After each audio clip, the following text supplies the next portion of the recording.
Hey everyone, I'm Clayfect, and 2 years ago I made a baby Reaper to join my baby monster family.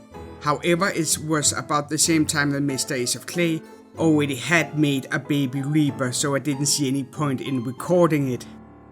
However, now I feel like I can do a lot better, starting by giving him an expression that are non-existent at this point, and changing his stiff little soldier boy stand. So without further ado, let's get started. He took 100 pounds of clay, and then he said, hey listen, I'm gonna fix this world today, because I know what's missing. However, before we get started on sculpting our little soul harvesting fella, we need to make a tool for him, so he can harvest the souls. A scythe, to be more precise. And not to derail too early in the video, but do you have any idea on how difficult it is to say the word scythe and not say sign or a sigh when you have a Danish accent? I mean, can you picture the Grim Reaper sighing over the souls to the underworld? Him just walking around, breathing hard at dead people. Now, it would still be creepy, but it would make the Grim Reaper quite a different character. And even though my first version of a Grim Reaper baby does have a very stiff expression, I will say it is more petrified than it is bored. So I will do my very best in trying to pronounce this word correctly. But I will also do my very best at avoiding the word for this harvesting tool completely. But with the last wood details on this tool, it was time for its first bake. Before we got to work on the metal part of this scythe. Now I find that it is always better if you want to make something non-organic to take clay away instead of putting it on. Simply because clay do have a tendency to look more organic than manufactured when you are creating something with it. Thankfully, this Reaper tool has to look more beaten up and old, which gives me a little more wiggle room when it comes to creating it. Now with the scythe in the oven, God, I hate that word. It is time to create the head for our little baby Reaper, where I hope to breathe some more life into his expression. Life, get it? I didn't even know I made that part. But while I get to sculpting on the head, why don't I tell you a little bit more about this soul harvesting theme? A quick disclaimer though, I am not an expert in anything harvested souls or dead things. I am just a go with Google. So please don't sharpen your scythe to gather my soul. It is very fragile. But with that being said, guys, let me tell you about the Reaper. Now, when it comes to passing away in any religion or myth, it is either described very vaguely or it has more of a business-like structure. Which makes sense in my opinion, because death is literally the most known, unknown, scary thing we humans, well, no, we don't know. So we have the CEOs like Hades and Odin, but we also have the administrative department like Persephone, Hades' wife, and hell, in the Nordic department. There are actually so many gods, deities and fays involved in this passing away business that it was so heavy stuff, and I was about to pass out from boredness when I started to dive into it. So that is why we're going to focus on the harvesting part, though not before we take a little break where my assistant is quickly judging my work and did not like it at all. Which is very weird, because she usually always loved my sculptures and loved trying to take them and chew on them. Thankfully she haven't yet. But with his head and his harvesting tool done, it's on to our little Grim Reaper body, where you can see I'm making it a little more lumpy than I did with the previous one, because I actually want our little fella to be happily moving along with his big scythe. But while I'm making that and put folds upon folds on our little fella here to make his clothes seem too large for him, why don't we dive back into the Grim Reaper lore? The Reaper or Soul Harvester actually change throughout time depending on where you are in the world. So in order of not making this stuff way too heavy for ya, why don't we make a quick roundup of the most known Reapers. Starting with some of the French, Italian and Spanish speaking countries, where they describe the Reaper as a woman, though they couldn't quite agree on if it was an old hag or a beautiful woman, but that's how it was. In old Greek mythology, they were way more confident with their character build, and even though there were many deities that took part in collecting souls, the most known was Thanatos. He led the souls of the peaceful and calm deaths to the underworld. Poland's Reaper pretty much looked like the Reaper we know today. However, they said that she was a woman. Now, even though this skeleton figure were wearing white, I'm still quite curious how they knew it was a woman, I have to say. Now, if we turn our sights to my country, Denmark, and probably also Sweden, there is no doubt that the Valkyries that followed the warriors to Valhalla were hot warrior babes. However, I couldn't find anyone that followed the people that got into Freya's garden or were unlucky to get into Helmheim. So apparently, if you weren't a warrior, you were just left to find it on your own, I guess. At least in Norway, they put a little more thought into it, because there they had Pestela, the plague hag. She walked around with a wake, and wherever she went, pest followed. However, there were still hope with this one, because if she had her wake, then there was a possibility for some to survive. But if she were carrying a broom, then your whole village were doomed. And the Celtic warrior deity Morrigan were no better. She took pleasure in soldiers' suffering and struck fear into her enemies' hearts. And if you ever saw her wash clothes with blood on it, yeah, then you were done for.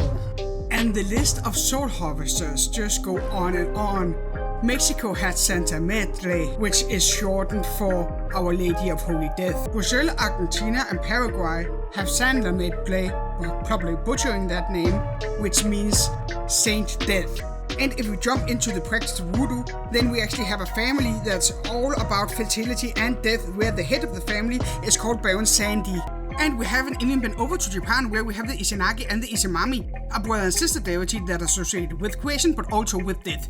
Oh, and I almost forgot about England and Germany that just had the normal Reaper. Oh god, guys. There are so many kind of soul harvesters out there. So for my sanity's sake, let's say that is it for the Grim Reaper lore and move back to sculpting, where the main part of the body is finally done, and I, of course, holding a little cranium, have to recite Shakespeare before we are plugging the head on. Until now, everything has actually went smoothly, and I was so gullible that I thought that it would be the case throughout the sculpture, but the smooth part ended after the body was baked. It took me so many tries to get the hood right, and I will not even start on the arms, you're going to see that later. I don't know if it's because it is tricky for me to make folds, but I always enjoy making folds. Even at this point, I'm not even tired of making folds yet. That being said, however, I did find it difficult to know where the folds were supposed to be with the hood and the arms. So while I continue struggling, why don't we see the Grim Reaper through Clayfect eyes? Cause to me it is pretty cut and dry here. They are a very necessary part of life, or the lack of it. I mean, without them we would have an overpopulation of ghosts and lost souls, and we can't have that. And yeah, some of the Reapers I mentioned does tend to be a little over theatrical in my opinion, and turn the creepy factor up to a whole new level. But if that is what it takes for them to enjoy their work, should we really take that away from them? I think not. Look at little Bill here, or Billy to friends and family, if he had any. He is happily marching along, ready for his first day at work.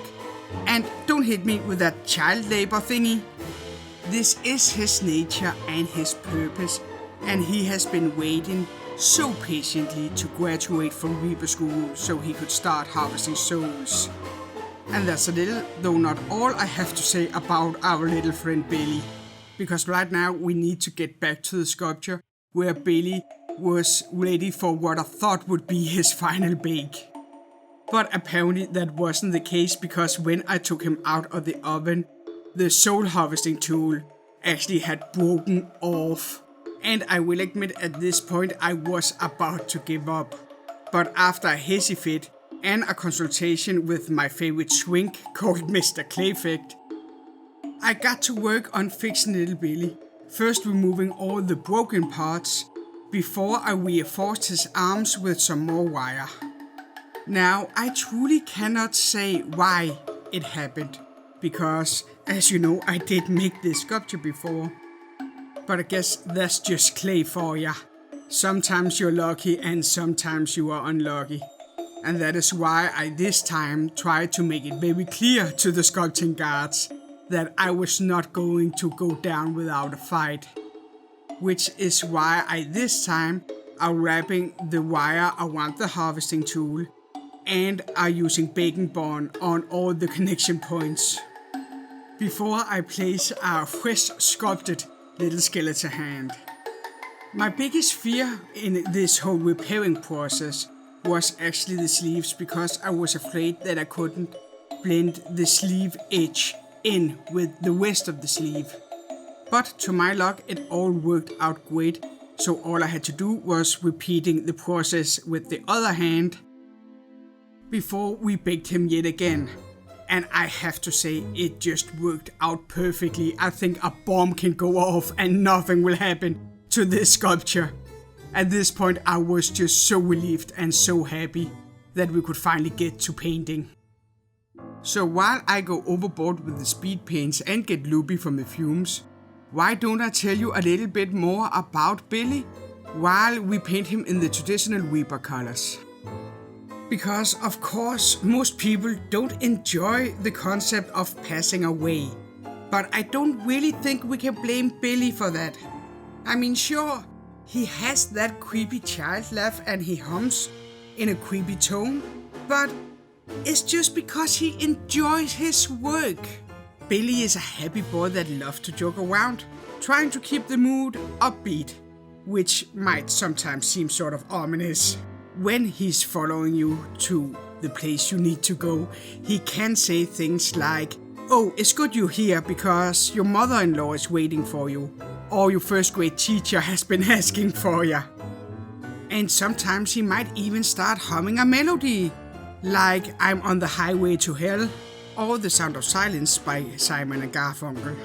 And all of that may come across a bit ominous, but overall he is a dutiful little worker that sort of knows what he's doing.